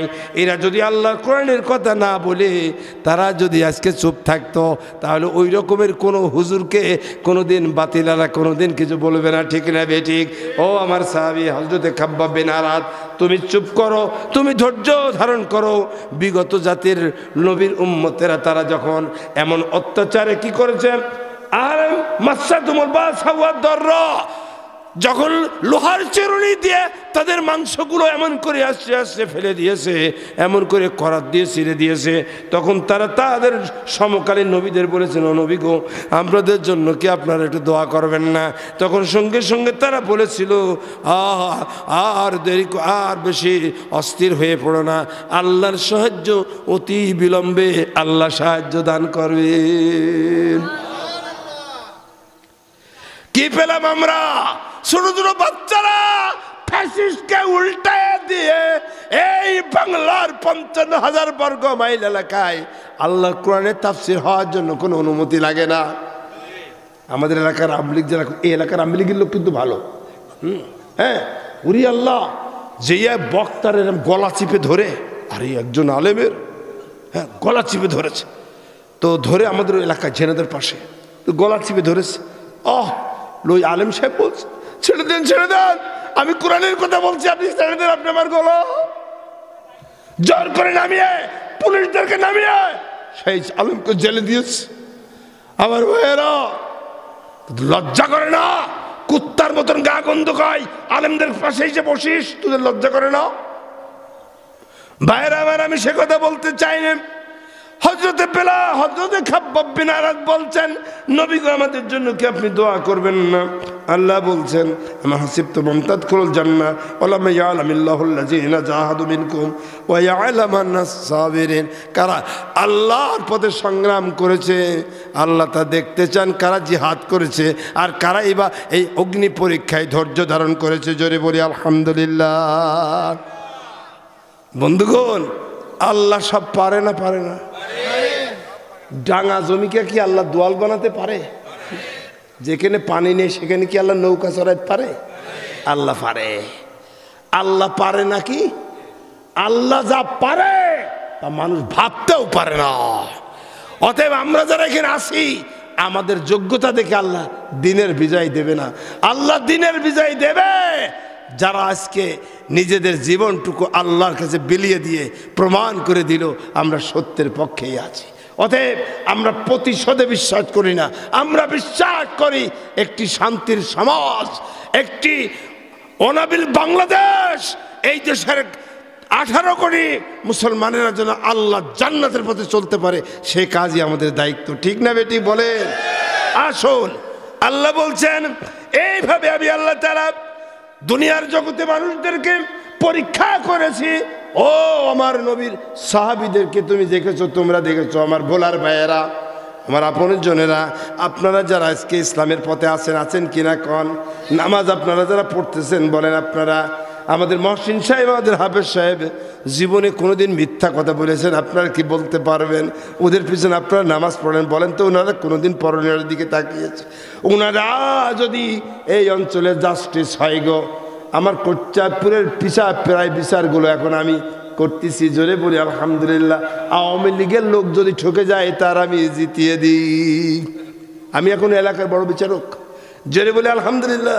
হ্যাঁ, অতএব বিচার কারে বলে দেখে যা, কারে বিচার কয় দেখে যা। আমরা কারো পক্ষ নিয়ে বিচার করি না ভাইয়ের আমার। আল্লাহ বলছে দুনিয়ার মানুষেরা, তোমরা আজকে যারা ইমানের দাবিতে সত্যবাদী প্রমাণিত হইতে পারবা, তোমরা যারা কোরআনের পক্ষ নিয়েছ, তোমরা ঘাবড়িয়ে পড়ো না, তোমরা মন খারাপ করো না।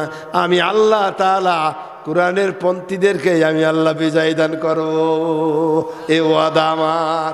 আর যারা ইসলামের বিরোধিতা করে আলেমদেরকে হত্যা করেছে আর কোরআনের বিপক্ষে নিয়ে আজকে যারা কোরআনের কথাকে স্তব্ধ করে দিতে চেয়েছে, আমার আল্লাহ বলছেন আমি আল্লাহ তাআলা তাদেরকে জমিনে রাখবো না।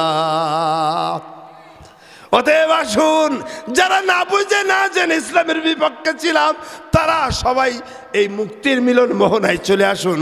এতে কি আপনাদের আর কোনো বাধা থাকবে? আপনারা বলেন, আমরা কি ক্রীড়া আমলিক করে আর ক্রীড়া করতো না? এটা তো আমাদের দেখার দায়িত্ব না, ঠিক না বেঠিক বলেন? কাউকে অপমান করা আমাদের কাজ না, ঠিক না বেঠিক বলেন? আপনাদের এলাকায় কারা আমলিক করতো ও কথা আমরা বলবো না, বরং বলবো আমার ভাই আজকে ইসলামের মিলন মেলায় চলে এসেছে, আমাদের সঙ্গে এসেছে, চলো ঐক্যবদ্ধভাবে আল্লাহর কোরআনের সমাজ কায়েমের জন্য সামনে এগিয়ে যাই। দাওয়াত আমরা দিতে পারবো কিনা আপনারা বলে? আল্লাহর এক পয়গম্বর নূহ, তিনি 102 জন নয়, আজকের আজ পাঙ্গাশিয়া এলাকায় তাফসীর মাহফিলের আয়োজন করা হয়েছে। সূরা আনকাবুত শুনবেন আপনারা। আল্লাহ বলছেন হাসিবান নাসু ইয়াতরুকা ইয়াকুলু আমান্না লা ইফতানুন ওয়া লাকাদ ফাতান্নাল্লাযিনা মিন ক্বাবলিহিম ফালা ইয়ালামান্নাল্লাহুল্লাযিনা সাদাকু ওয়া লা ইয়ালামান্নাল কাযিবিন। ইমানের দাবিতে সত্যবাদী হযরতে নূহ নবী 950 বছর পর্যন্ত কাজ করলেন। সূরা আনকাবুতের 15 নম্বর আয়াতে আল্লাহ বলছেন ওয়ালাকাদ আরসালনা নূহান ইলা কওমি ফালাবিসা ফীহিম আলফা সানাতিন ইল্লা 50 আমা। আল্লাহ বলছেন এক আমার নবী নূহ আলাইহিস সালাম 50 বছর কম 1000 বছর ইসলামের কাজ করেছিল, দাওয়াত দিয়েছিল। লোক বেশি না। আপনারা তো কিছু লোক এসেছেন না? এখানে 500 লোক তো হতেও পারে না। আল্লাহ বলছেন 500 কেন 50 জন হলেও ইমানদাররা যেন মন খারাপ করে না। 50 জন দিয়েই আমরা জব্দ করে ফেলবো ইনশাআল্লাহ। লোক দরকার আমাদের 50 জন। কয়জন দরকার? বাঘা মার্কার লোক দরকার কয়জন? 50 জন। 500 লোক দরকার নেই। আমরা 500 কেন 5000 আসুক, আমরা ওয়েলকাম জানাবো, আমাদের কোনো আপত্তি নাই।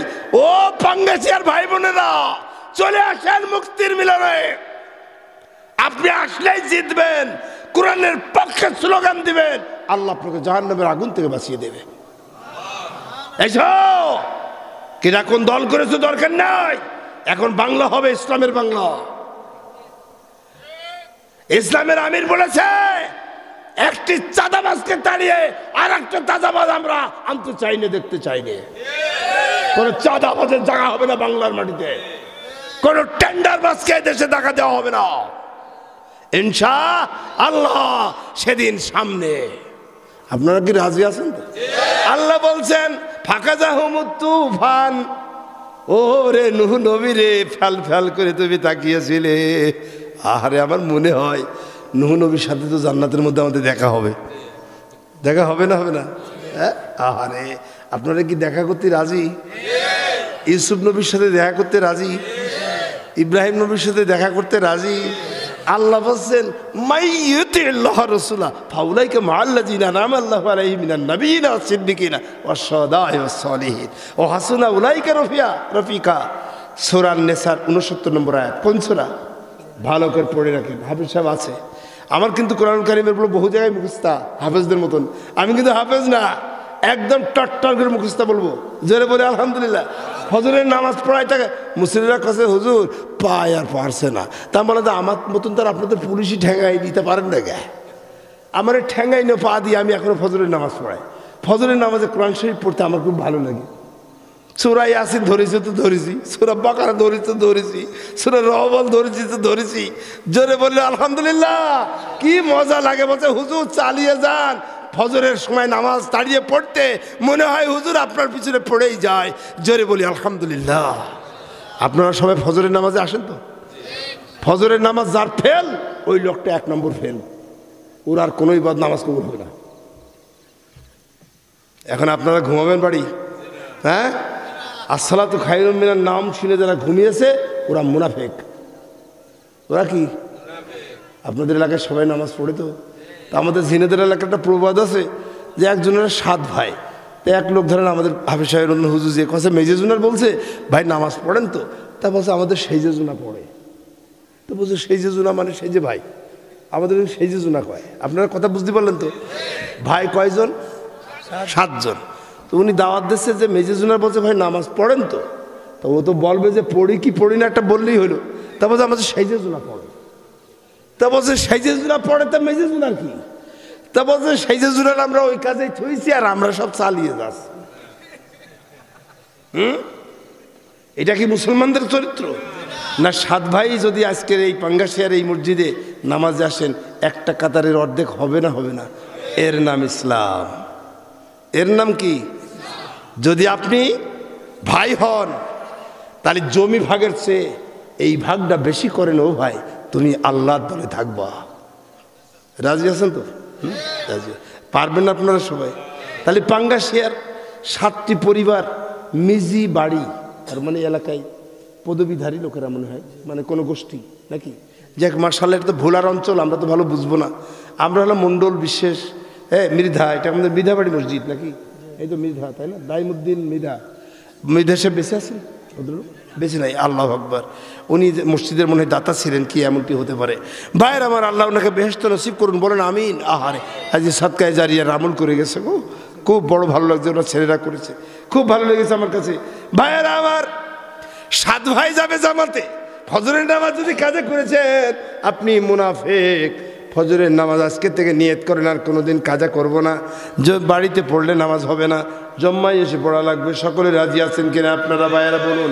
আমার ভাইয়েরা, হজরতে নূহ আলাইহিস সালাতু ওয়াস সালাম দেখেন কয়জন লাগবে? মাত্র 85 জন উনার নৌকায় উঠিল। কয়জন? আমরা সেই কোরআনের পক্ষের লোক। আল্লাহ কয় তোরা যদি 10 জন লোক 50 জন লোক পাঙ্গাশিয়ায় দাঁড়িয়ে যাস তোদের পক্ষই বিজয়ী হবে ইনশাল্লাহ। কারণ তোমাদের কাছে যে চরিত্রের অর্জন আছে আর কারের কাছে এই চরিত্রের ওজন নাই। জোরে বলি আলহামদুলিল্লাহ। আমরা সেই, আল্লাহ বলছেন সেই আবু বকর সিদ্দিকীর দরকার।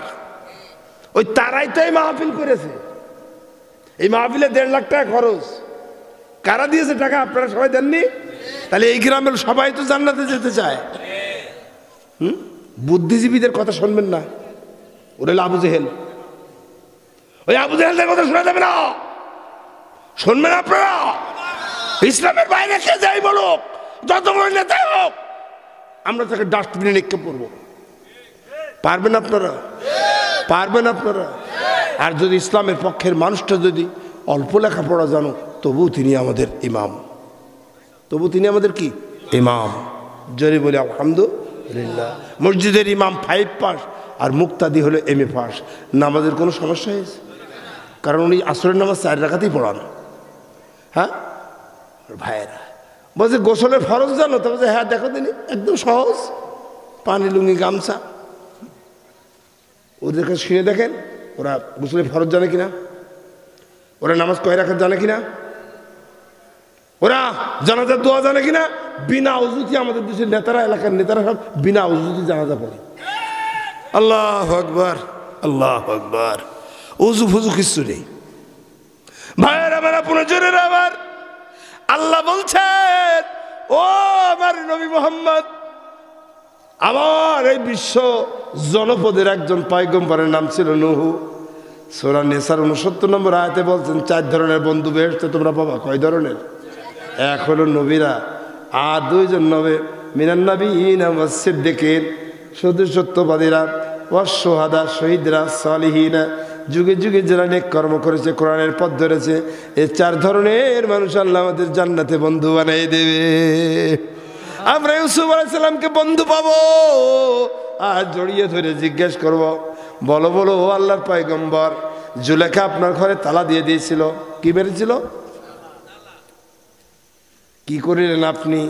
আমরা হলে বলতাম তালা আরো দুটো মারো, আর উনি বললেন ও আল্লাহ, জানি না কোন খারাপ উদ্দেশ্য জুলেখার আছে কিনা জানি না, আমার জীবনের শ্রেষ্ঠ সম্পদ যদি সে ছিনিয়ে নেয় তাহলে আমি আর কি নিয়ে বেঁচে থাকবো গো আল্লাহ, আমি দরজা পর্যন্ত যাবো গো দৌড়িয়ে। আল্লাহ আল্লাহ বলছেন ও আমার ও আমার ইউসুফ রে, দরজা পর্যন্ত দৌড়িয়ে যাওয়া তোর দায়িত্ব। ওই দরজা পর্যন্ত ইউসুফ দৌড়িয়ে গিয়েছিল, আল্লাহ ফেরেশতা দিয়ে জুলেখার আমার তালা আল্লাহ তালা ভেঙে খান খান করে দিয়ে আমার ইউসুফ নবীর জন্য দরজা তিনি খুলে দিয়েছিলেন। যখন উনি বেরিয়ে যাচ্ছেন পিছনের কাপড় টেনে ধরেছেন, জামা ছিঁড়ে গিয়েছেন, জুলেখা টানি ছিল। ঠিক না বেঠিক বলেন? আমাদের এলাকার প্রবাদ বাক্য কয় যে হুজুরের ভালো করে ওয়াজ করবেন দিন, আমাদের বাড়ি আলাদা স্বামীরা তো আমাদের দিকে হাসতে চায় না হুজুর। আপনাদের এলাকার লোক হাসে তো? স্ত্রীর সামনে হাসে? অনেকে হাসে না। তো অনেক উত্তর দিছি, তা খুশি হচ্ছে না হুজুর, খুশি হলাম না। তা বলছে মাগো একটা কথা বলবো? তো বলছে বলেন। তো বলছে যে সকাল 7টা থেকে রাত 11টা পর্যন্ত ওই ওদের সাথে হাসাহাসি করে বাড়ি এসে আর হাসতে পারে না। আপনাদের এলাকায় হাসে না? হাসে না? তা বলছে হুজুর উত্তর এবার পাইছি, আমাদের বাড়ি আল্লাহ সব ওখানে হাসাহাসি করে, এই জন্য বাড়ি এসে হাসতে পারে না। হ্যাঁ হ্যাঁ, গরম একটু লেগেছে, তারপর না দরকার নেই, ঠিক আছে হবে। আমি শারীরিকভাবে একটু অসুস্থ, মানে মেলা দিন তো ওয়াজ করতেছি, কত বলছে গলাটা রেস্ট হয়নি, তো কালকে পর্যন্ত যেন আমি নামিয়ে দিতে পারি। জোরে বলি আলহামদুলিল্লাহ। শোনেন, ওয়াজের প্লট তৈরি করছি আজকে। আপনারা যারা এসেছেন ইমানের দাবিতে সত্যবাদী কিনা, আমি এইটা বলার জন্য আপনাদেরকে আজকে এই প্রথম অংশ তাফসীর করছি। তো মুসা হযরত নূহ আলাইহিস সালাম বলছেন যে 950 বছর ওরে পাঙ্গাসিয়া বাজার মসজিদ, এই মসজিদে তাফসীর মাহফিল হয়েছে, আগামীবার হবে। কথা শুনে যারা ইসলামের পক্ষে যোগ দিয়েছেন, আল্লাহ বলছেন ইমানের দাবিতে যারা সত্যবাদী, দিন যতদিন কায়েম না হবে গো, আমাদের মহসিন সাহেবের ইমামতির নেতৃত্বে আমরা এগিয়ে যাব।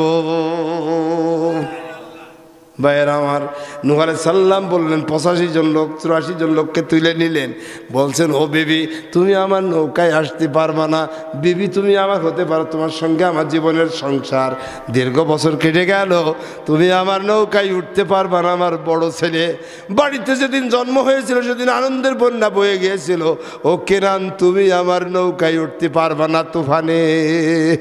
আল্লাহ বলছেন 100 গজ আল্লাহ 200 গজ পর্যন্ত বন্যা দিয়ে প্লাবন দিয়ে ভাসিয়ে দিলেন, আর সবাই ভেসে অথই প্রশান্ত আটলান্টিক মহাসাগরে ভেসে গেল। ওই 85-84 জন লোক নিয়ে আমার নূহ নবীর নৌকা 1 নয় 2 নয় 6 মাস ভাসার পরে 10ই মুহররম তারিখে ইরাকের যদি পাহাড়ে বেঁধে গিয়েছিল। আল্লাহু আকবার বলেন। সত্যের বিজয় অবশ্যম্ভাবী, সংখ্যায় তারা যত কমই হোক না কেন। আল্লাহ বলছেন যে সমস্ত আমার সাইদি সাহেবের যেদিন নারী ধর্ষকের অভিযোগ দিল, ওনার ছেলে রফিক সাইদি, উনি বরিশাল সরসিনা মাদ্রাসার ছাত্র ছিলেন। আমার ভাইরা সাইদি সাহেব কত বড় আলেম গো, এত বড় কোরআনের মুফাসসির এই বাংলার জমিনে আর জন্মাবে কিনা আমরা বলতে পারি না। সেদিন নারী ধর্ষকের অভিযোগ দিল, আর রফিক সাইদি ঢাকার আদালতে ছিলেন। আব্বার নামে যখন নারী ধর্ষক সাক্ষীরা সাক্ষী দিল, ওই মেয়েরা আজকে কুখ্যাত ফ্যাসিস্টের মেয়েরা আর পুরুষরা যখন সাক্ষী দিল উনি এমন করে ধর্ষণ করেছেন, আরে তখন রফিক সাইদি এই মিথ্যা সাক্ষী শুনে উনি হার্ট ফেল করে আদালতে মারা গেলেন। ও আমার ভাইয়েরা, আমি তাই বলতে চাই আল্লামা সাইদি আপনাকে তারা কারাগারে দিয়েছিল, আপনি আজকে পিরোজপুরের মাটিতে জান্নাতে শুয়ে আছেন, অথচ যারা আপনার বিরুদ্ধে সাক্ষী দিয়েছিল তারা তাদের এই জমিতে মাটিতে তাদের জায়গা হয়নি। আমার ভাইরা, আপনি আজকে দেখে যেতে পারলেন না সাইদি সাহেব গো। বলতে চাই আল্লাহর নবীর কাছে বুখারী সাহেবের একটা হাদিস আমি পড়েছি কয়েকদিন আগে। বনি ইসরাইলের জামানায় হজরতে জোরাইজ নামে এক আল্লাহর ওলি ধরে নেন বাংলাদেশের জন্য একজন আল্লাহর ট্যালেন্ট পারসন, আল্লাহর ওলির নেতৃত্ব চলছে, বাতিলরা বললো কোনো জায়গাতে থামানো যায় না, ওর নামে নারী ধর্ষকের অভিযোগ দিতে হবে। কি দিতে হবে? দিল। আমি হাদিস বললাম, বুখারী শরীফের হাদিস। তো দিলি পরে তো সেই মহিলা ঠিক করেছে, তার বলেছে তোমার এত টাকা দেব, জুরাইজ হুজুরের বিরুদ্ধে বলতে হবে যে আমার ধর্ষণ করেছে। পারবা তো? তো বলছি দেখো তো টাকা হলে আমি পারি নাকি, সব পারি।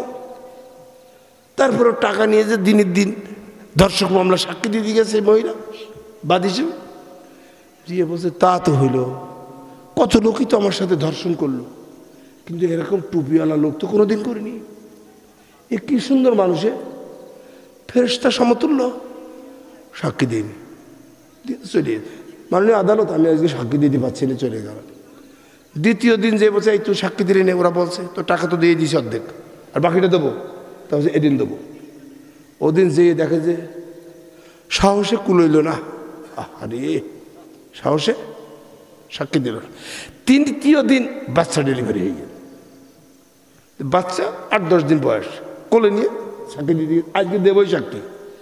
তখন আল্লাহ বলছেন ও মহিলা তুই পতিতাই, কিন্তু আলেমের বিরুদ্ধে তুই সাক্ষী দিলি রে, তোর আমি আল্লাহ হেফাজত করব, তুই দাঁড়িয়ে থাক, তোর কোলের সন্তান দিয়ে আমি সাক্ষী দেওয়াব। আপনাদের সব বল হচ্ছে তো, সে বল হওয়ার একটা ওয়াজ আছে। এক মহিলার বাচ্চা খাই দেয়, তা তাজা হয় না, গায়ে কাবু কয়, আমাদের এলাকায় কাবু কয়, আপনাদের এলাকায় কি কয়? কাবুই কয়।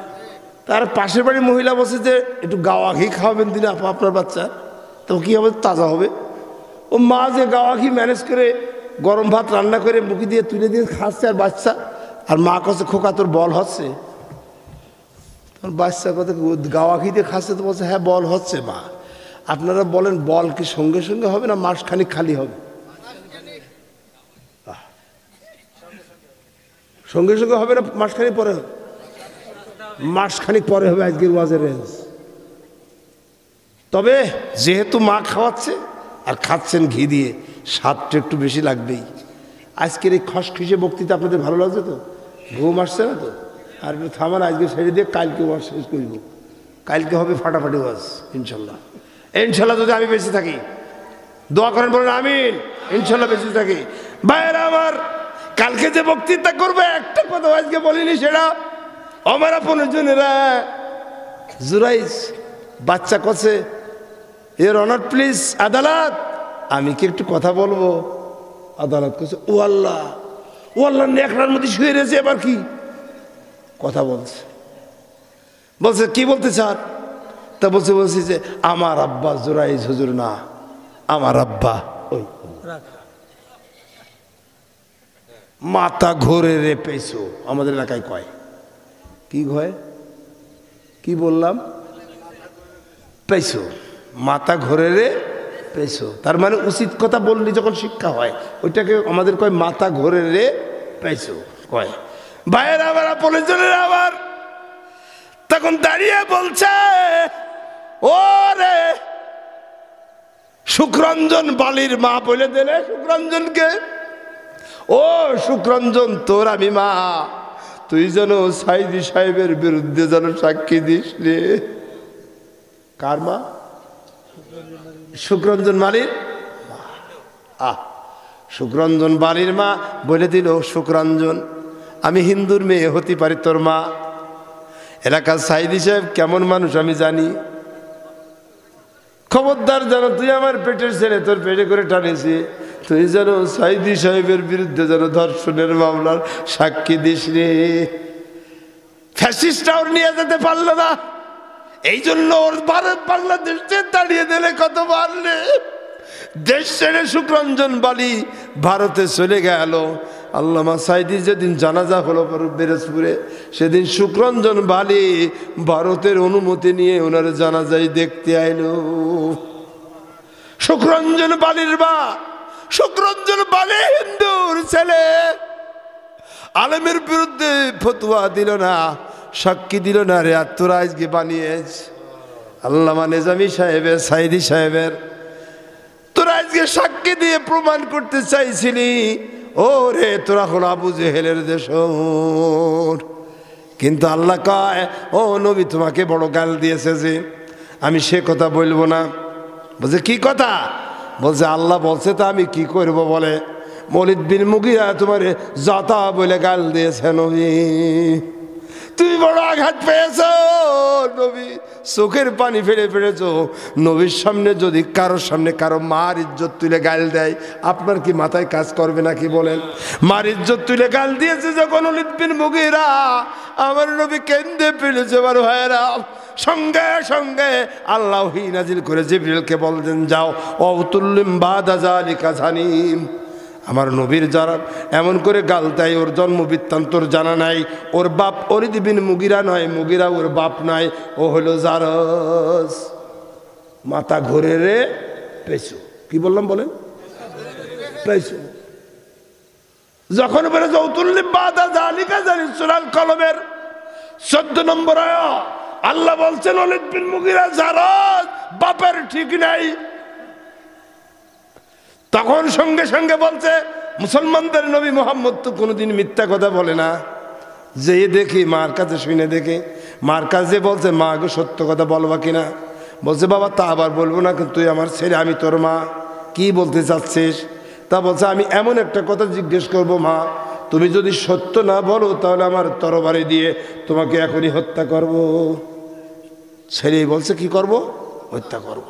মা বলছে, বাবা তুমি আমার হত্যা করে ফেলবা, তাতে আমি রাজি, কিন্তু অভয় দাও, আমি কি তোমার মা না? বাপ যে হয় হোক, মা তো ঠিক আছে, মা বাপ যে হয় মা তো ঠিক আছে। তখন ওর বিবেকে নিয়ে কাছে, মা তুমি তো ঠিক, আমার বাপ যেই হোক আমি আর মারবো না, আমি। আল্লাহ আকবার। গাটা তো ঘেমে যায় আমার, আমি থরথর করে কাঁপি। এই কোরআন সেই কোরআন। এই কোরআন কি? এই কোরআনে যা আছে আমরা চোখ বুঝে মেনে নেব। পারবো? পারবো? তারই যারা ফ্যাসিস্টদের সাথে ছিলাম তওবা করে ফিরে আসবেন। আল্লাহ বলছে, তোমরা ইমানের দাবিতে সত্যবাদী, মরার সঙ্গে সঙ্গে তোমাদের জান্নাতের কবর আমি দিব। তা আমাদের মনটা সেরকম হওয়া দরকার।